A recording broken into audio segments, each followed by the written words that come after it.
So, finally, I speak about the Venus transits.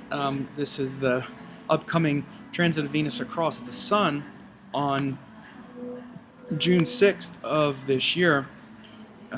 We have Venus, it crosses the face of the disk of the Earth, of the Sun on June 6th, 2012. This is the chart of that moment. You see Venus 2117, Sun 2220. This is actually a couple hours before, but this is the day when it happens, when the Sun, when Venus goes across the disk. It would be obviously exact 2220. This is actually a little bit after. But so I've researched this phenomena into the past, hundreds of years into the past, to look for the common themes that we would find with this, with this phenomena, because it's going to bring into question the same themes, because it brings into play the same energies. So we want to assess what exactly are the common factors here with this cycle. So one of them is, of course, Venus, but Venus and the Sun. But we have to remember, Venus is retrograde when this happens. It's an inferior conjunction. Venus is passing across the face of the Sun, but see, Venus goes retrograde every couple years and passes, as far as ecliptic longitude, at the same degree of ecliptic longitude as the Sun, but to actually cross the disk, the face of the Sun, only happens, like we say, every 130 years or something like that. So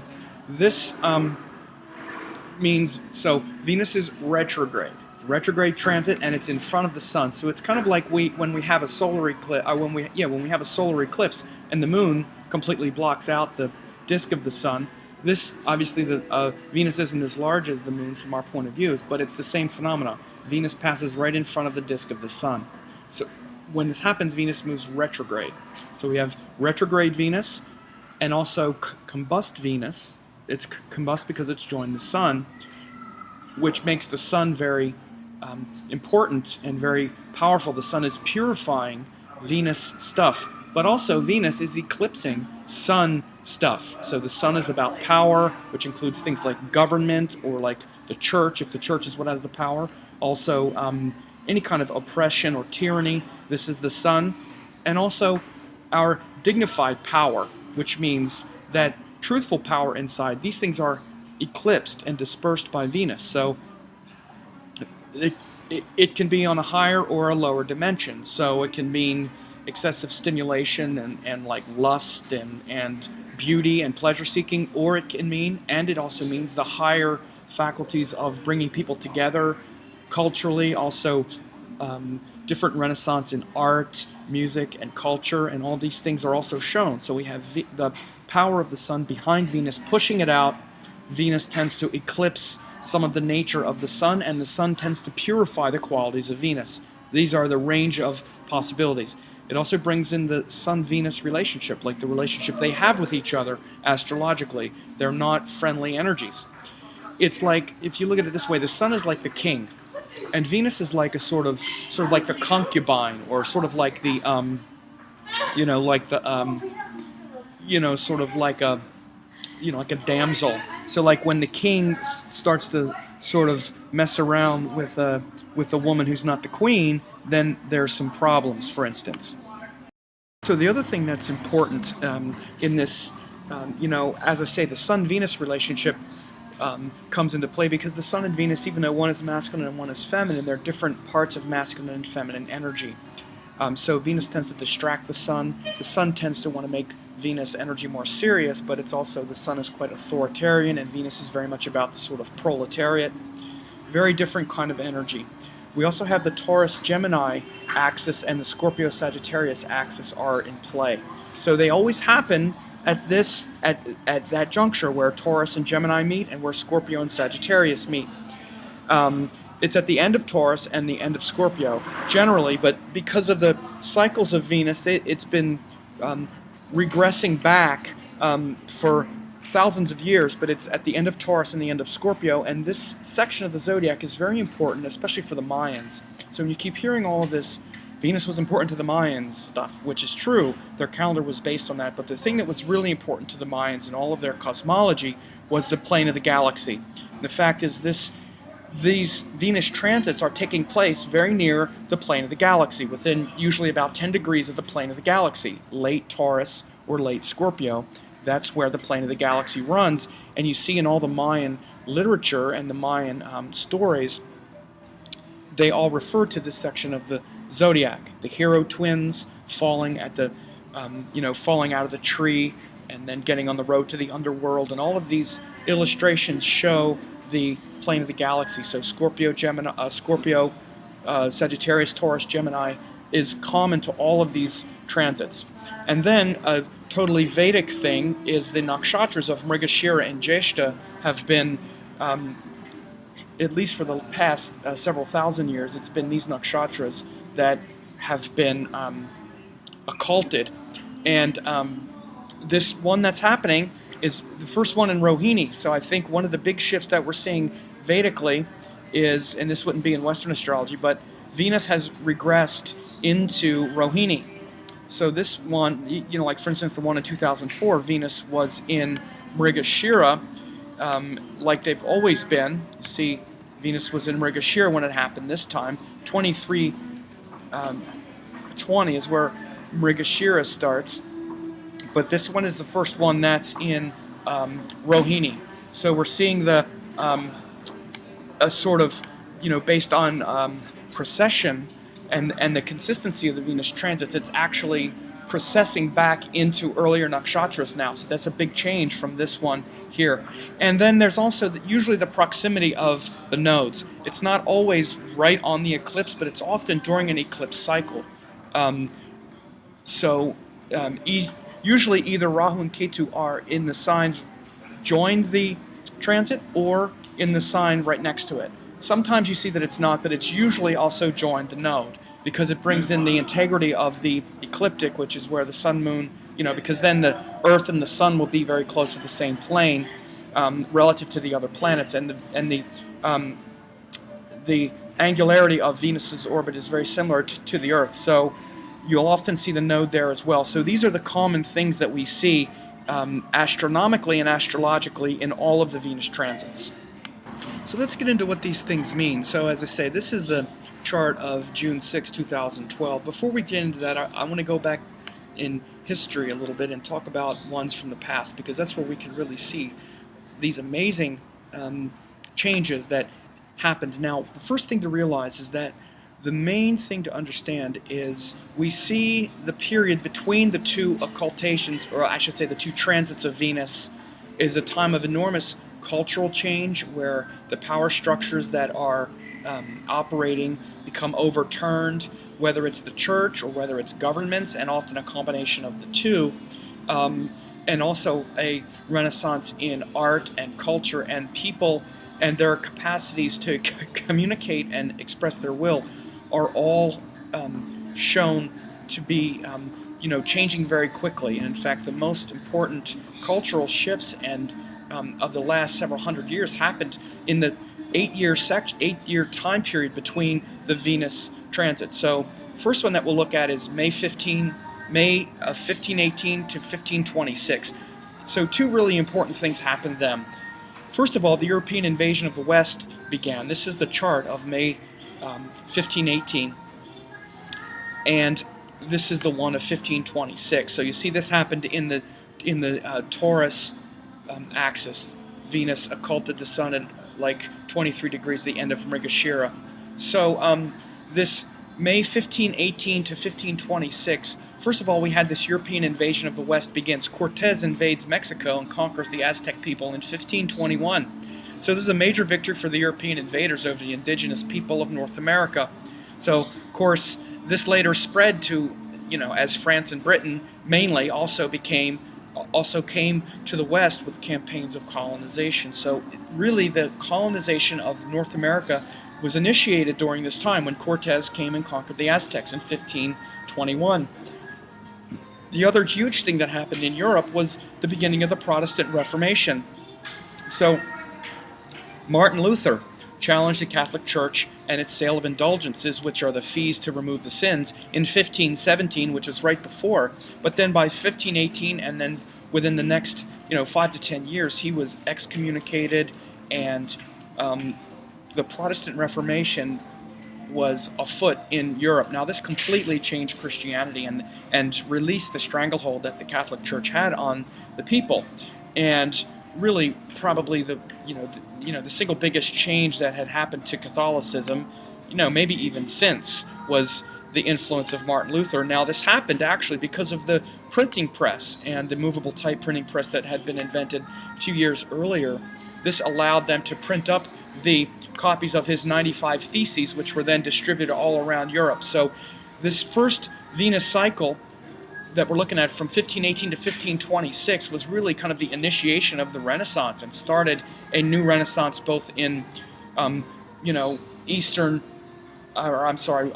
Europeans coming to the West and conquering America, which has, of course, dominated the last several hundred years, and also the release of the stranglehold of Christianity on Europe with the initiation of the Protestant Reformation. Two huge things that happened at this 8-year interval between 1518 and 1526. And so the next one was December 1631 to December 1639. So the chart of 1631 is here, and you see it happened at the edge of Scorpio. Venus occulted the sun at like 26 degrees, 26, 27 degrees. A few things, again, now we see the Venus themes in the previous one because, for instance, the printing or the dispensation of knowledge throughout Europe was a way for the common people to stop paying these indulgences, and it took the power out of the hands of the church so much and gave it more back to the people and gave them more choice. It was also like the first time that the people really that a grassroots movement really took hold, and the church was really the stabilizing factor in Europe at that time. So the church was like the sun, and Venus was like the people, and their knowledge being dispersed. So the second one that we're looking at is from December 1631 to 39. This, first of all, the Taj Mahal was built. This icon to beauty, this symbol of enduring beauty, which is really, a monument of beauty, which is Venus, and power, which is the sun. Sort of a combination of those two things. The other big thing that happened is Galileo challenges the church. The famous showdown of Galileo after publishing his dialogue concerning the two chief world systems. This happened in 1633, right in the middle of this Venus transit. This 8-year cycle from 1631 to 1639, this was right when Galileo challenged the church, and the church was never the same, reigning tyranny over the scientific community. It never happened again after that, as much, we would say. Galileo, was literally tortured and threatened on June 21st, 1633. And so he was, they tried to get him to recant his assertion that the Earth orbits the Sun, and he wouldn't do it. Now, in October 1992, the Vatican admitted it was wrong. So this happened in 1633, right in the middle of this. You can totally see the Venus-Sun implications here. A few other things. The first college in America was established then, Harvard College. Very much about the people getting educated, and also the power structure of the sun. Also, Dom Perignon champagne was introduced. Now, I say this because these are some things that have endured throughout history. This was really when champagne became something of, somewhat very refined. Dom Perignon was actually a monk, and he introduced the blending and the practices that made champagne a better wine. So, of course, that sustains today. It's very much a Venus item. The first printing press and post office in America also was established in 1631 to 1639. Very important printing press for people to communicate. You'll see this as a theme throughout these transits. Also, René Descartes publishes his Discourse on Method at the same time, 1631 to 1639. Of course, this had the famous statement, "I doubt, therefore I am," and brought together this kind of analytic geometry and it actually was displaced by Catholic theologians on the index of forbidden books. It was another like finger in the eye of Catholic tyranny. So you had both Galileo and Descartes. These are two major eyesores on Christianity at the time, and especially their desire to control science. Galileo, huge, and also René Descartes, and his I think therefore I am, or I doubt therefore I am, which challenged the church and their way of looking at what is the knowledge of self and things like that. So then we have 1761 to 1769 as important times. Here's 1761, the chart of 1761. Again, we have the Venus up here in Mrigashira in Taurus, and then 1769 is this one. And again, you see this is one where the nodes are still pretty close, 4 degrees away from Venus. Oh, actually, Venus is in Rohini here, so I made a mistake earlier. It's not just at this time. Okay, I thought Venus had only entered Rohini this time, so I was wrong. So some things that happened during this time. This has a lot to do with settling the West. For instance, King George III of England was crowned at this time. Of course, he was the one that the U.S. settlers rebelled against.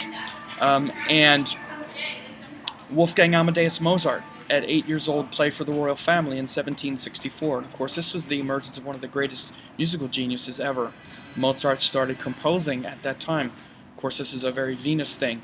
This kind of incredible creative gift was brought into the earth at that time with Mozart. Really, he reinvented classical music. He wasn't just creative. He started really the classical era from Bach and what preceded him. Mozart really ushered in the modern era from the Baroque into the classical era. And so a few things with the American Revolution were really important. In 1764-65, we had the taxation without representation. We had the Stamp Act. All these things happened in between the time of 1761 to 69, which is the time when the unrest for what would later become the American Revolution was afoot. Other really important things that happened during that time was California was settled. King Carlos III of Spain established settlements in San Diego and on the Baja Peninsula, and so California was at least established as a Western settlement. Of course, later there was there were battles to establish it as part of the American government, but this was still the time when California was actually settled by the West. So, of course, this is an important time when all of the North American continent is now being settled by Europeans, or at least a claim being staked by Europeans. And also, this also moved forward in 1769 up to San Francisco and the Bay Area. So this was the time when California was really being settled, this time of 61 to 69. And they also, Captain James Cook charted the coast of both the North and South Islands of New Zealand. So Captain Cook and his expeditions of discovering the New World and charting the New World was also very big during this time. So again, a lot of discovery and a lot of beauty, especially as it relates to classical music and things like that, were a big part of this era. So again, these are things that really had a lot to do with bringing culture and also social revolution to the people. Very much the social revolution, Venus eclipsing the son of George III, the monarchy in England was eclipsed by the people and their desire to have social equality. And then 1874 to 1882 was another. This was enormously revolutionary as it relates to, mainly as it relates to invention and art and people and, the capacity for people to communicate. So first of all, like in 1874 was the beginning of the French Impressionist movement. First major exhibitions began there, which revolutionized art and the approach to art, because before Impressionism it was like accuracy was the most important thing. Like the best painters were the ones who could paint them, the most like a photograph. Impressionism changed all that. It turned it into a very abstract medium that expressed something not necessarily literal, but something more emotional, psychological, and it really opened up art to many different forms rather than just seeing art as being, the best artists were the best craftsmen who could make the most photorealistic image. French Impressionism, 1874, huge. The first typewriter, 1874, amazing stuff. How much did the first typewriter revolutionize our capacity to communicate? Big stuff. It was marketed by Remington. Also, the American Theosophical Society was founded by Madame Blavatsky.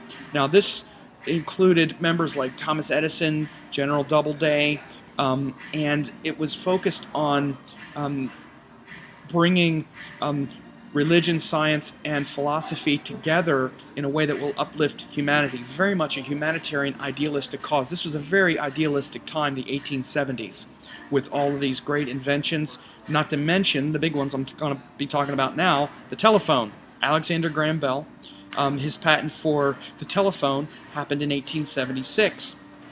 March 10th, in 1886, when he said the famous, "Mr. Watson, come here, I want to see you." Again, all this happened in between those two cycles, 1874 to 1812. Telephone, how much has that revolutionized our capacity and culture? Also, modern ballet begins. Tchaikovsky completed his Swan Lake ballet, the first ballet, really, because that wasn't accepted, that hadn't been done before. A bunch of classical, people dancing to classical music like that.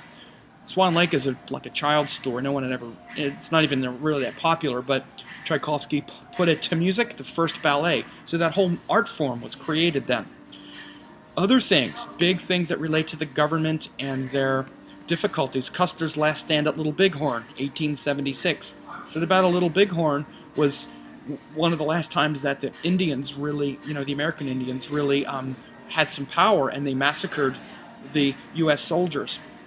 So that really changed the war on the Indians and the of the Native Americans and how we would go after them from then on. It became very bloodthirsty after that. So it was a real turning point in the war on the natives who were here.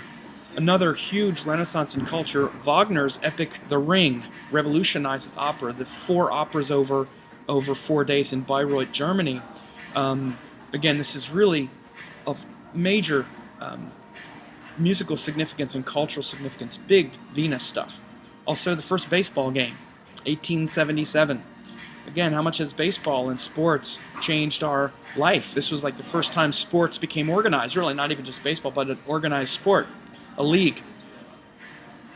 Then we also had some more, like the Battle of the American Northwest, the Nez Perce War, which happened, which really was the final stages of the United States government claiming the entire North American continent, 1877, June 16th. So again, a lot happened in this time from 1874 to 1812, not the least of which I'm about to mention, which is the Edison phonograph.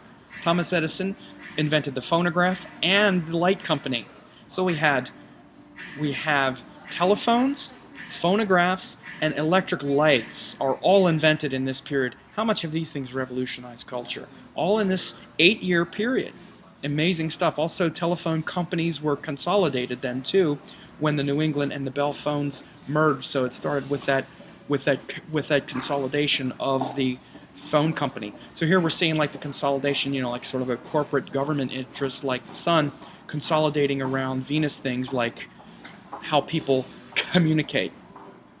Another important thing that happened then is Woolworths opened their first department store. Of course, department stores are now a thing that we just take for granted, but they really started with Woolworths in 1879. A whole new approach of like the 5 and dime store that everybody, all the people can afford to go to. So we saw culture becoming more egalitarian at this time, including the era of organized labor. Organized labor begins 1881 when Samuel Gompers started the Federal Organized Trade and Labor Union in the U.S. So this was like a precursor of the American Federation of Labor. So all of these things happened in that 8-year period. I mean, can you imagine much more transformational time for Western culture with telephones, lights, phonographs, Also the Renaissance in art with the Impressionism, classical music with ballet and Wagner's epic operas, also labor unions, department stores, and also the battles for the Native Americans for final, like the final like battles for the United States with the Native Americans really amped up at that time, with both Little Bighorn and then also the Battle of the Nez Perce out in the West Coast. So amazing stuff. All of these things in that 8-year cycle. So what about where we are now, 2004 to 2012? So we had the first one in 2004, happened here, and now we're at this one 2012 with all these planets in Taurus. So, some of the things that have happened during this cycle of, first of all, we've seen the emergence of social media as even a higher kind of, a sort of higher vibration of people able to communicate totally in real time through portable devices. I mean, even before 2004, or like several years ago, we didn't have so much like text and internet so interwoven like it is now. I mean, even the invention of the iPhone, not like that particular product is important, but that has really changed even handheld portable communication forever, because now every phone sort of has to have some kind of web browser and other kinds of social media, or other kinds of media capacity. Of course, this has led to things like the Arab Spring and oppressed cultures able to communicate in real time through social media. And the eyes of the world are watching everywhere now. There's nowhere to really hide that oppression. So this is an incredibly liberating moment where all of these oppressive tyrannies and all of these oppressive governments now have the eyes looking at them, whereas before you could do things in the dark, you really can't anymore. And this is really very analogous to how the Catholic Church, even based on the first thing I talked about with Martin Luther challenging the Catholic Church and their keeping people in the dark to pay these indulgences, which basically said, if you want to get to heaven, you got to pay us money, and then we will lobby God on your behalf. This is what the Catholic Church used to do. That's what Martin Luther challenged. Now it's basically like, if you want to be protected from invaders, you have to worship the king, And now peoples all around the world are united through things like social media, and we've seen like the Arab Spring, also the Occupy movement in the United States, happening concurrent to things like the economic global collapses and pressures that are happening in our world now. Again, these things really happened since 2004. We can talk about the wars and stuff. These are all also part of it, but really there's always been wars, and there's always been, mixed purposes around war. But the biggest things that have happened since then, and that we're still dealing with and that we're facing, are these, our global economic structures, how interlinked they are and how fragile they are, and how things like social media have changed even changed commerce, because now you can do stock trades on your phone. Everything is wired together now. All of the things that I talked about with government, commerce, people, respect, and social culture is all kind of like wired together now. It's like all these things are in real time and pretty much all the time. So the other thing is, there's been a lot of the other big things that have happened, I think, have to do with a lot of natural disasters and their capacity to unite us potentially, like the tsunami in Indonesia in 2005. That happened right after the Venus transit, and then of course the Fukushima tragedy, which is still very much looming, and also the Gulf oil spill, geyser a couple years ago. We realize how fragile we are, and we realize more than ever our capacity to destroy the entire planet and the need to change and get it right, because we're all in it together. Never before has it been so obvious that we're all in it together, because we have the capacities with our technologies to destroy everything. 1874 to 1882 rather, we saw the emergence of technologies that would revolutionize global communication. This time we see the capacity of that of those same technologies and of technology in general to destroy the entire civilization. So it's really an extension of those things being pushed to the limit that we see now. So I find it fascinating what these transits mean and what they show, and I hope you've enjoyed this presentation.